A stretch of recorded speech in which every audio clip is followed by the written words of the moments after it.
J'ai eu une invitation de l'orchestre symphonique de Copenhague, de la radio de Copenhague, pour enregistrer cet oratorio que je ne connaissais pas et pour en faire un disque parce que c'était les 200 ans de la naissance de Gad.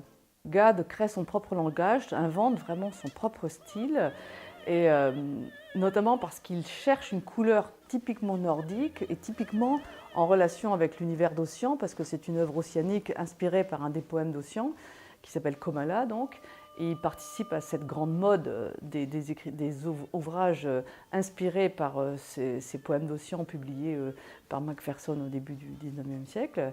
Et on pense beaucoup notamment à Mendelssohn, Ouverture des Hébrides, qui sera aussi inspiré par cet univers. Ou bien Walpurgisnacht, enfin toutes ces œuvres un peu hautes en couleurs. Et Gad, en tout cas, ce qui est intéressant, c'est qu'il cherche vraiment un propre style et il va essayer de créer une musique qu'on pourrait dire mélodie des peuples, c'est-à-dire quelque chose de très ancestral, qu'il ne faut pas jouer de façon trop expressionniste pour justement qu'elle garde ce côté ancestral. Et pour autant, sa musique est très romantique, on peut même parfois croire entendre du Wagner. Il y a une grande veine romantique. Et donc c'est cet alliage des deux entre une forme de musique ancienne et cette veine romantique ensemble qui fait le vrai style de Gad et qui fait que les Danois se reconnaissent beaucoup aussi dans cette expressivité particulière.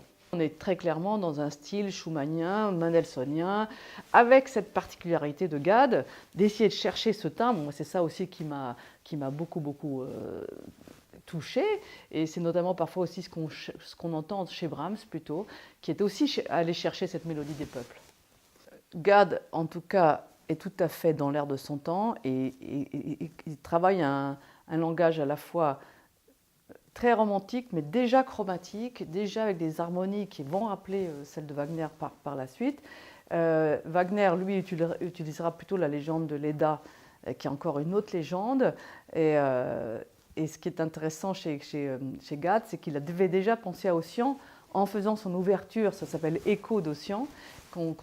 C'était 4 ans auparavant, il a gagné un concours grâce à cette ouverture, qui a beaucoup de relief, qui déjà explore ce style, et qu'on appelle souvent l'ouverture de Komala.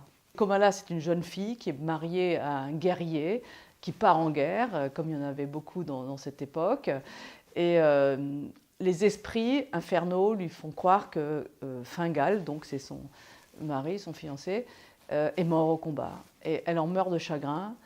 Et quand Fingal revient, Komala est morte. Voilà.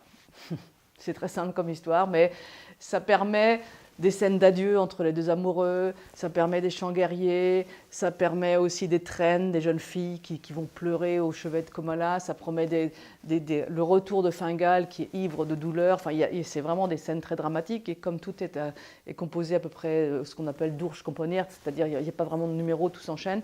Ça fait vraiment une scénette d'opéra. Voilà. Le chœur est très important dans cette partition. Alors il y a à la fois les guerriers qui accompagnent Fingal, il y a les jeunes femmes qui accompagnent Komala, et à la fin, tous ces personnages se rejoignent pour chanter un hommage à Komala qui est morte. Et voilà, et Komala est notamment chantée par Maria-Adeline Henry, avec laquelle j'ai déjà fait cette pièce à Copenhague, et elle interprète ça vraiment magnifiquement, et c'est avec l'orchestre de Rouen Normandie que je connais bien et qui va faire ça de façon très belle aussi.